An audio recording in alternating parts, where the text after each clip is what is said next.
Casting Call, bienvenue sur le podcast de la rédaction de casting.fr qui révèle ta vraie nature. Ici, on va parler casting, témoignages exclusifs, des rencontres avec des professionnels, les clés et les secrets pour devenir un artiste et surtout, en vivre. Casting Call, c'est ton nouveau coach audio qui te permet de poser ton premier pas sur ton chemin de l'éveil et de la réussite. Ose enfin devenir celui dont tu rêves. Peut-on dénoncer le harcèlement sans nuire à sa carrière ? Les fidèles lecteurs de casting.fr le connaissent déjà sûrement puisqu'on a déjà organisé une masterclass en décembre et qu'on travaille régulièrement avec lui. Si vous êtes passionné de cinéma, son nom doit également vous être familier. En effet, Stéphane Gaillard est un directeur de casting reconnu qui est présent depuis une vingtaine d'années dans le milieu. Il a travaillé pour de nombreux films au cinéma, à la télévision, comme Le battement d'ailes du papillon avec Audrey Tautou, Bienvenue au gîte avec Marina Foïs, Le héros de la famille avec Valérie Lemercier et Catherine Deneuve, bref, Nathalie Baye, Patrick Bruel ou encore sur les 3 saisons de la série à succès, Les Engagés. Stéphane Gaillard, bonjour. Bonjour Soledad.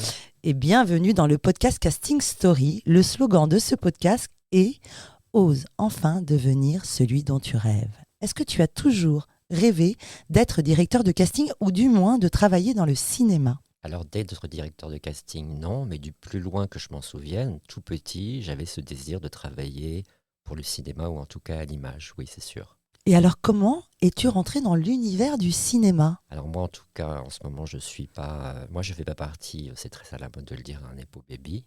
Je suis ce qu'on appelle un autodidacte, moi j'ai pas fait d'études, j'ai pas mon bac, du coup je frappais aux portes. On aime ces histoires. Voilà, aux portes des productions avec un CV vide en disant je peux faire tout et n'importe quoi. Et un jour, encore une fois, la chance des rencontres, la disponibilité aussi. Je rencontre quelqu'un qui me dit écoute, Michel Serrault, le comédien, recherche un assistant. Est-ce que ça te dirait de le rencontrer? Il m'organise une rencontre. Je rencontre Michel et c'est vrai que voilà, tout à coup, il y a eu un désir commun. En tout cas, c'est lui qui décidait, qui a dit tu vas travailler avec moi. Et comment es-tu devenu directeur de casting? C'est un long parcours en fait. C'est vraiment Michel Serrault m'a tout appris. Vraiment, d'abord j'étais avec lui H24, donc j'étais là lors des tournages. Donc j'ai rencontré de grands metteurs en scène comme Claude Sauté ou Claude Chabrol. Ensuite, il m'a expliqué beaucoup les plateaux de tournage, comment ça se passait, la lumière, la position des caméras, et puis surtout, il m'a appris à lire les scénarios. Voilà. Est-ce que tu pourrais nous définir le métier de directeur de casting qui fait rêver? Tous les artistes rêvent de passer un casting. Qu'est-ce que c'est qu'un directeur de casting? Raconte-nous bien. Un directeur de casting, c'est une personne qui est missionnée par un producteur, donc celui qui l'engage et le contractualise pour travailler en collaboration artistique avec un réalisateur et une réalisatrice, dont c'est le scénario original ou pas, ça c'est différent, pour l'accompagner, en tout cas, pour faire la distribution artistique, donc qui va incarner quoi par rapport au personnage. Depuis 20 ans, tu es donc directeur de casting. Qu'est-ce que tu peux dire du métier? Comment a-t-il évolué? Le métier a beaucoup changé. Moi, j'ai 51 ans. J'ai fait mon premier casting en tant que directeur de casting. Je devais en avoir 24. Donc, évidemment, les choses ont évolué. Quand j'ai commencé le métier de directeur de casting, on devait être une quinzaine de directeurs et directrices de casting. Aujourd'hui, on est plus de 80, voire 100. Il y avait moins de films, il y avait moins d'acteurs, il y avait moins d'actrices, il y avait moins de réalisateurs, il y avait moins de réalisatrices. Donc, oui, évidemment, bien sûr que ça a changé et que ça évolue avec son temps, et heureusement. La diversité et l'inclusivité sont de plus en plus présentes dans l'audiovisuel. On le voit dans les productions Netflix, mais également en France dans les films ou les séries. Tu le ressens, ce changement? Ah oui, incontestablement. Alors le mot diversité, j'aime pas trop, mais en tout cas, des films avec des gens différents, avec aussi des corps différents, oui, on a de plus en plus, et heureusement. C'est vrai que les plateformes ont lancé aussi, ont aidé à accompagner ce changement, et je vois quand même dans le cinéma ou la télévision un grand changement, oui. Quel est ton plus beau souvenir de casting? Alors, Ta plus belle rencontre, peut-être? Tous les castings que j'ai faits ont été des aventures à chaque fois uniques, donc j'ai pas je les aime tous, c'est comme des enfants, je les aime tous. À chaque fois, c'est très différent. Même quand ça a été difficile, j'aimais. Après, je peux raconter une anecdote qui n'est pas liée totalement, puisque moi, je je suis directeur de casting de cinéma, télévision et de séries. Je ne fais pas de publicité, mais je peux raconter une anecdote quand même. J'étais très jeune, puisque un jour, on m'a appelé pour faire le casting international mondial d'une très grande marque de cosmétiques pour représenter la marque, le nouveau visage dans le monde. Et j'avais 25 ans. On m'a missionné pour ça. J'avais très très peur parce que je me suis dit, je parlais pas très bien anglais. Il fallait que j'appelle les États-Unis. Et puis, il fallait que je trouve ce nouveau visage de cette marque extrêmement connue que je ne citerai pas, Mhm. et de luxe. C'était un contrat à plusieurs millions de dollars. Mhm. Et je me souviens, par exemple, et c'était l'époque des fax encore, donc vous voyez, j'ai envoyé un fax aux plus grandes agences américaines en disant voilà qui je suis, voilà pour quelle marque, voilà, etc. Ils m'ont appelé dans les 5 minutes. Ils m'ont dit écoutez, Stéphane, on vérifie votre identité, on vous rappelle dans 5 minutes. 5 minutes Mhm. après, ils m'ont rappelé. Ils m'ont dit on vous faxe la liste des gens que vous voulez rencontrer, ils peuvent venir la semaine prochaine. Et dans cette liste, il y avait absolument tout Hollywood. Il y avait Nicole Kidman, Gwyneth Paltrow, Jet Jagger, etc., etc. Et je pouvais dans cette Céline Dion, et il y avait une petite croix, et celle où il y avait une petite croix, je pouvais les voir. Donc j'ai fait des propositions, et je me souviens que ce casting avait lieu dans un palace parisien, et les actrices venaient, et je me souviens que j'ai rencontré Uma Thurman, j'ai rencontré Gwyneth Paltrow, j'ai rencontré Jet Jagger, j'ai rencontré, voilà, des À actrices 25 absolument ans. incroyables. Oui, ça c'était incroyable. Et ton pire souvenir?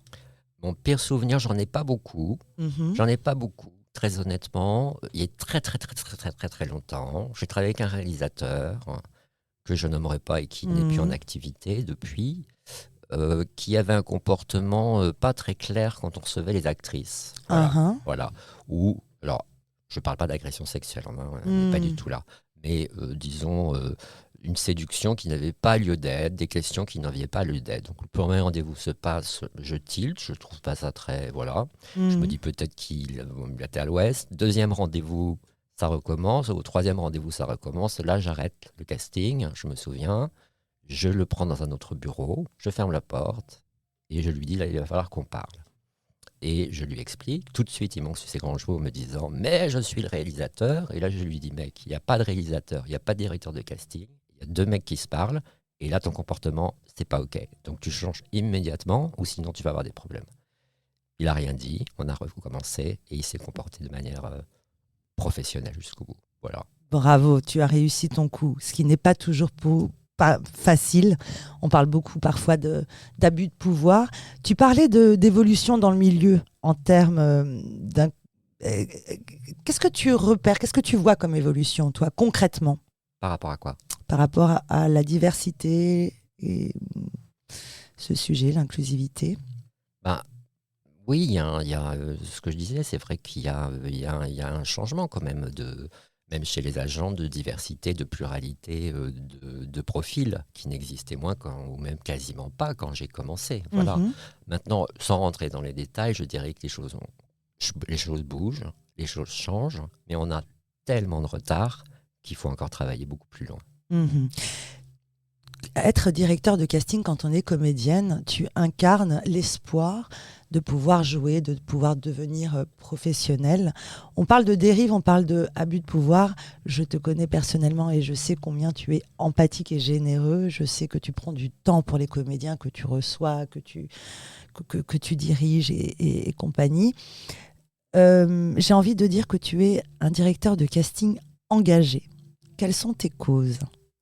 Ah, j'ai pas de cause. Moi, j'aime bien le mot engagé. Le mot Mhm. engagé, c'est d'avoir un regard aussi sur l'ensemble de la distribution artistique. Par exemple, mais ça, je l'ai fait depuis très longtemps, de lister les rôles. Par exemple, je sors les listes des rôles et puis que je vois qu'il y a 80% de rôles d'hommes et 20% de rôles de femmes. C'est vrai que j'en parle au réalisateur ou à la réalisatrice, au producteur, aux productrices, en disant est-ce qu'on peut pas, voilà, il Mhm. y a quand même trouver un équilibre, etc.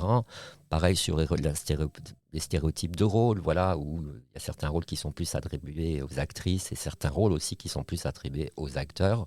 C'est vrai que j'essaie de leur dire on ne peut pas faire un peu original et en plus c'est la réalité. Il y a aussi des hommes qui incarnent cette profession comme il y a aussi des femmes qui incarnent cette profession. Donc voilà. Mais je ne suis pas militant, hein. Attention, j'ai beaucoup de respect pour les militants, mais le militantisme n'a pas la place dans mon bureau. Mais par contre, un engagement artistique de diversité, oui, ça c'est sûr. Il y a une réalité, c'est que parfois, je dis pas souvent, mais parfois des comédiens ont dénoncé des attitudes abusives. Euh, de grandes comédiennes célèbres ont parlé de tournages éprouvants. Le mouvement MeToo, qu'en est-il en France? Ah bah, on a vu quand même, Adèle Haenel a fait quand même Mhm. bouger bouger les choses, se lever à la soirée des Césars, hein, faire ce qu'elle a fait, lever son poing et dire la honte. Il faut quand même avoir une grande force pour faire ça au milieu d'une Elle série a très peu été extrêmement... soutenue. voilà. Ah, Personne ne s'est levé avec elle de mémoire, si? non, non, non, mais Une... elle a créé un mouvement ensuite, Ouais. ça c'est Mhm. sûr. Donc voilà. Oui, non, non, il y a eu quand même beaucoup de changements. Alors d'après toi, Stéphane, est-ce qu'il y a un avant et après Adèle? Bah, il me semble que Adèle a lancé un mouvement en parlant simplement. Elle a aidé aussi beaucoup d'actrices à pouvoir dénoncer des agissements, des agressions sexuelles, voire des viols, du sexisme et de la misogynie. De même qu'il y a des actrices qui ont lancé le mythothéâtre, parce que Adèle parlait d'un milieu du cinéma, mais ça n'existe pas que dans le milieu du cinéma. Raconte-nous justement le Donc, MeToo théâtre. bah, le mythothéâtre, il est pas différent finalement du mytho cinéma, mais ça peut être aussi des comportements d'un professeur. Ça a été dénoncé d'un abus de pouvoir, de demander à une jeune actrice qui prépare une scène de se déshabiller, de la forcer à embrasser un partenaire dont elle n'a pas envie, etc., etc. Cette discrimination ou cet harcèlement dont on parle, ça concerne quoi? Le genre, discrimination raciale Ah bah, les discriminations, elles sont plurielles. Hein, on voit bien que la parité en ce qui concerne les femmes, les actrices et les réalisatrices, elles ne sont pas, on n'en est pas encore là. La preuve en est, César 2023, meilleure réalisation, il n'y a pas une seule femme nommée. Donc ça veut Mhm. dire qu'il y a quand même quelque chose qui ne va pas. En tout cas, on peut se questionner. C'est vrai que l'Académie des Césars a ouvert plus de votantes, donc de femmes. Euh, Maintenant, il n'y a pas 50% de femmes qui votent, elles sont à 44%. Donc on peut se poser cette question quand même. Nous sommes en 2023, meilleure réalisation que des hommes. Ouais. Et toi qui voyages énormément, bon, je sais que tu vas à Londres, etc. Est-ce qu'il y a un pays, un exemple qu'on pourrait suivre qui t'inspire? Non, je ne sais pas, parce que les agressions sexuelles, les viols, la misogynie, le sexisme, c'est quelque chose qui fait partie de l'ordre du monde. Mhm. Voilà, c'est ça qu'il faut changer. Et c'est tellement depuis des siècles et des décennies qu'évidemment, ça n'a pas changé en quelques années. En tout cas, il faut des gens engagés, et puis il faut continuer à faire avancer les choses. Surtout pas, parce qu'à moindre relâchement, ça va reculer. Mhm. Alors justement, avec tous ces mouvements, est-ce que tu as vu une différence de comportement quand tu reçois les comédiennes, même les comédiens? Est-ce que est-ce qu'il y a eu une évolution? Ah bah, moi, je sais pas trop, puisque moi, j'espère avoir un comportement correct et professionnel. Donc, les acteurs et les actrices que je reçois ont le même comportement. Donc, on est là pour travailler de manière professionnelle, dans une ambiance bienveillante. Voilà. Mais je pense qu'il y a une prise de conscience quand même. Mais encore une fois, cette prise de conscience, si on ne la maintient pas, on revient très vite en arrière. Stéphane, j'ai une question très compliquée pour toi. Les stéréotypes, euh, ces injonctions raciales. Il y a quelques jours, je recevais un comédien asiatique et qui me disait ah ben chaque fois qu'on me propose un casting, on cantonne au professeur de shiatsu ou alors le kung-fu, le machin.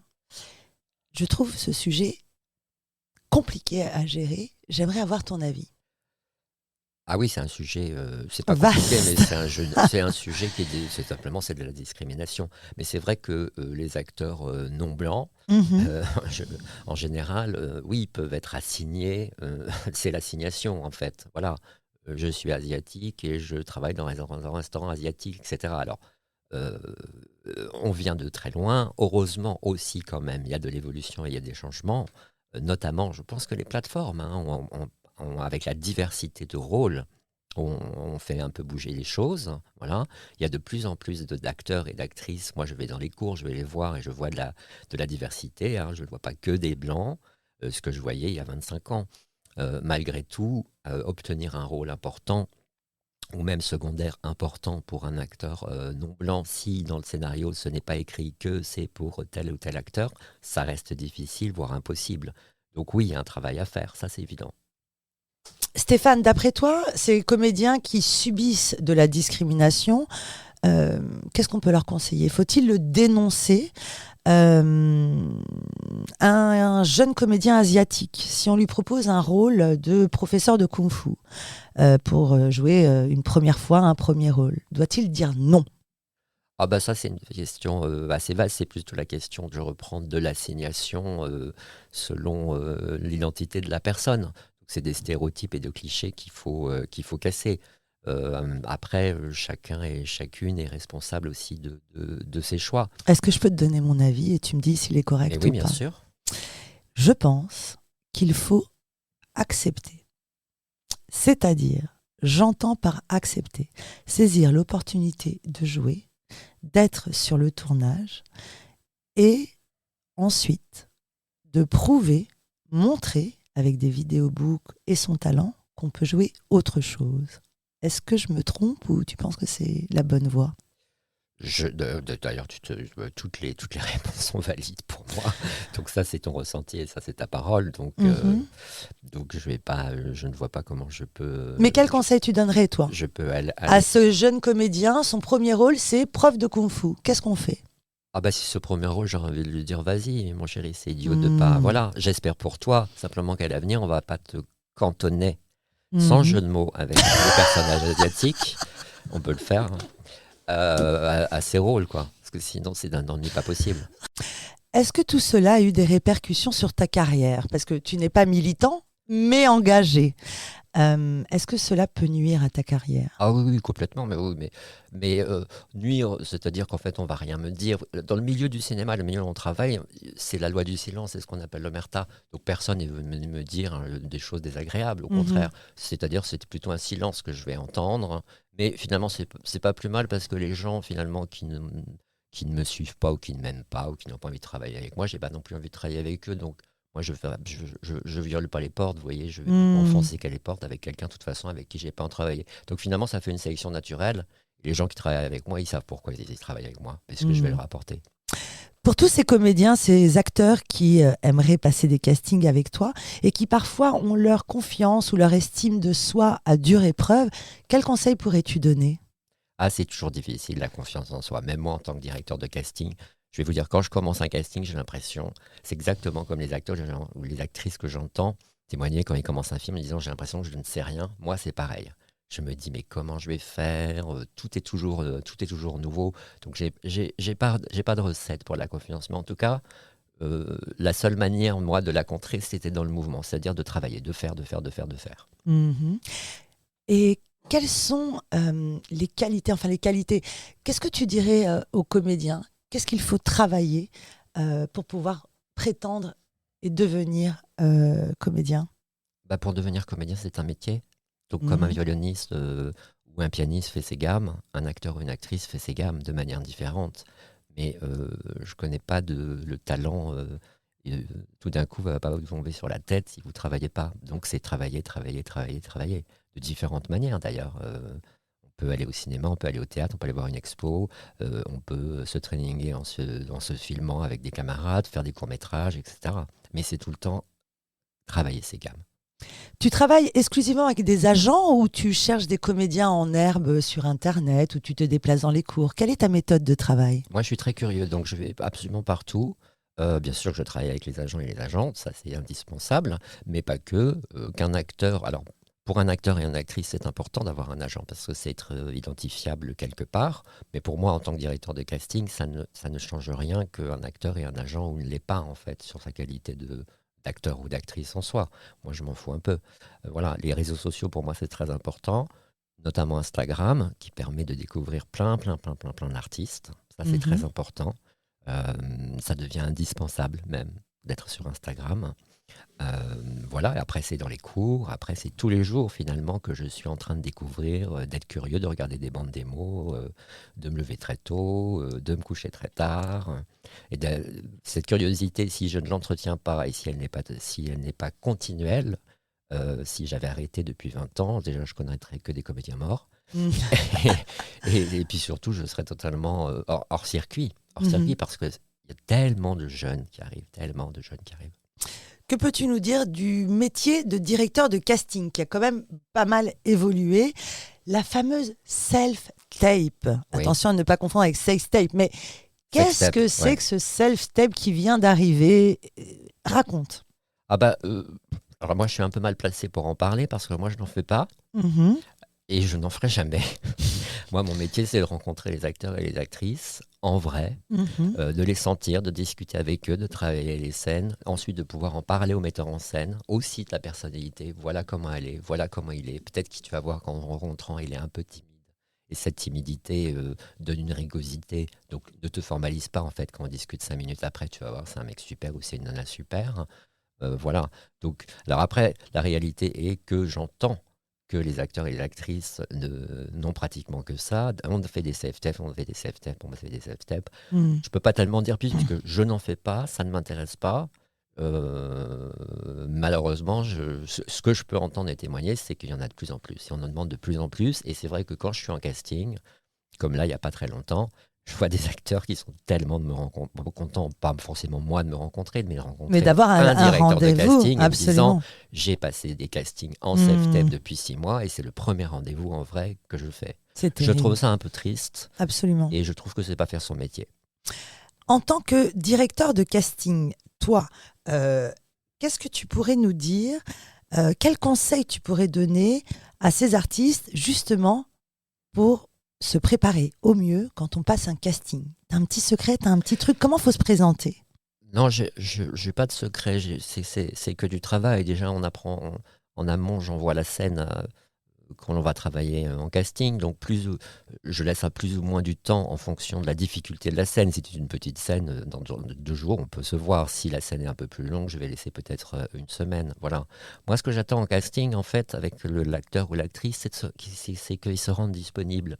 La base, c'est d'apprendre le texte. Mais le texte, c'est qu'un support à jouer une situation. Donc, c'est le minimum d'apprendre son texte. Sinon, je ne vois pas comment on peut jouer. Mais ensuite de ça, c'est se rendre disponible. Souvent, je vois des acteurs... ça, c'est des acteurs plus verts, plus jeunes. Je vois bien qu'ils ont énormément travaillé en amont. Mhm. On n'est pas à l'école, je ne vais pas leur demander comment tu as travaillé, mais je vois. Mais ils ont tellement travaillé que le jour J, moi, je suis que dans le moment présent. Il me dit oui, mais moi, j'avais prévu que. Je lui dis mais oui, mais moi, j'ai rien prévu Ah avant ah. de te voir. Maintenant, quand je te vois, j'ai envie qu'on aille sur ce chemin. Et ils ont tellement travaillé qu'ils n'arrivent plus à défaire cette petite musique. Et on n'a pas le temps, en fait, de défaire en casting. Ça dure 30 minutes. Laisser place à un peu plus de spontanéité, Pas de la spontanéité, se rendre disponible. se rendre C'est disponible. un métier particulier, acteur, parce qu'à la fois c'est une technicité et en même temps un consentir et un lâcher prise. Et il faut les deux. Mhm. Concernant ce pouvoir, cet abus de pouvoir, est-ce que toi, tu as ressenti parfois la fragilité de ces comédiens face à toi? Ben, en tant que directeur ou directeur de casting, de facto, on est dans une position de pouvoir par rapport à un jeune acteur ou une jeune actrice ou même plus âgé qui viendrait nous voir parce que il en demande. Être devant une caméra, c'est aussi se rendre fragile, hein, parce que les acteurs et les actrices, ils sont leur propre instrument. Ils sont eux-mêmes avec leur corps. Donc oui, il y a un respect à avoir et une, comment dire, avoir conscience de Mhm. cette position et ne pas en abuser. Tu es empathique, je te connais dans la vie et je te connais avec cette générosité. Les gens te contactent beaucoup sur Instagram. Tu te lances toi-même dans l'accompagnement, je crois. Tu as envie d'accompagner, tu fais du training, on travaille les textes, tu prépares c'est des choses que tu commences à faire. Bah, en fait, ça fait longtemps quand même que je suis sollicité. Ça Mhm. fait très longtemps que je suis sollicité pour faire des masterclass ou bien de faire participer comme intervenant à un stage de casting, etc. On me l'a proposé depuis il y a très très très longtemps. Pendant très très très longtemps, j'ai refusé. Je ne me sentais pas encore légitime Mhm. pour transmettre. Et voilà, avec l'âge, maintenant j'ai 51 ans. Et puis, c'est quelque chose que j'aime faire. Donc oui, La transmission. quand on me le propose et que c'est des conditions professionnelles, oui, je suis toujours très heureux de le faire. Ouais. Parle-nous de ton actualité. Bah alors, en ce moment, je suis en train de préparer un premier long métrage dont le personnage principal, enfin l'acteur principal sera Michael Gregorio et que je suis en train de trouver qui va l'entourer. On pourra donner toutes les informations des profils que tu recherches. Oui, Stéphane, un grand merci pour ce moment et à très bientôt. Merci, à bientôt.